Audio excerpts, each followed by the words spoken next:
Hi guys, today, want to show you guys some characters tier list, of course from my point of view.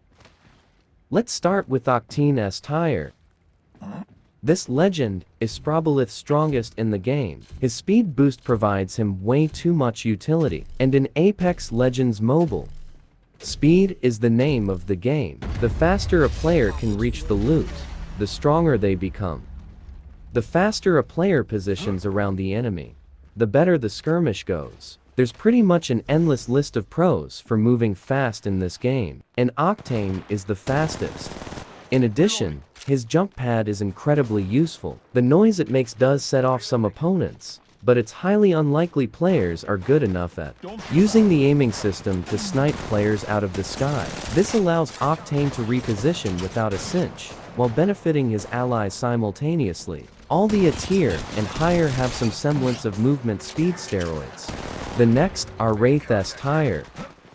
Popular in both the PC version and mobile, Wraith dominates solo queue. The invisibility makes it practically impossible for players to hit her.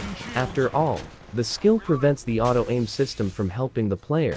This on its own is more than enough to outplay a large portion of the player base. Next one are Mirage C tier. Once again, just because a pick is placed in the C tier, doesn't make them unplayable. The legends are ranked against each other, with certain legends simply providing stronger advantages. That isn't to say that the C tier picks don't have their own benefits.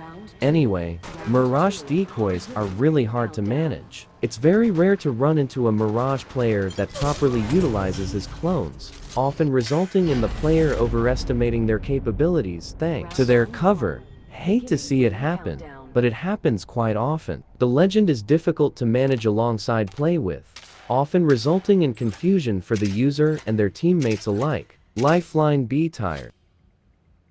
Supports in Apex Legends are placed in an awkward position. The game often prioritizes offensive action and fast movement over stationary healing more times than not. That doesn't mean a legend like Lifeline's abilities are completely useless. On the contrary, they're super useful when attempting to contest specific circumstances. And since Lifeline's revival drone creates a shield, she's hands down the most legend useful for resurrecting allies.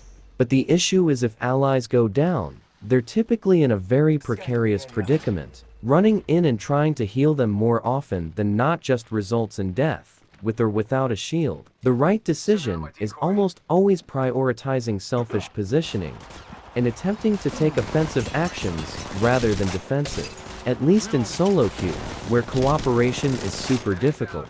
And the last one, and my favorite character, Gibraltar B tier. This legend is an excellent pick when playing with a pre-made team, since his dome creates a shield that absorbs all damage for a set period of time.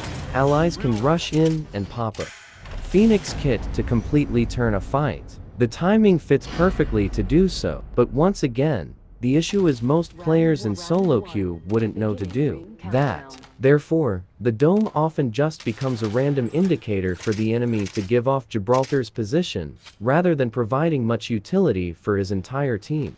In conclusion, and that's the end of this article. Hopefully the analysis alongside Apex Legends Mobile tier list provided useful information for players. This specific tier list caters for solo queue rather than pre-made teams. Each legend has their own place in the meta, so don't disregard that and label a pick trash just because it's placed lower in the list. For those who enjoyed the content, be sure to stay tuned with the Game House for more updates on Apex Legends Mobile. And this is final Legends tier list for ranked.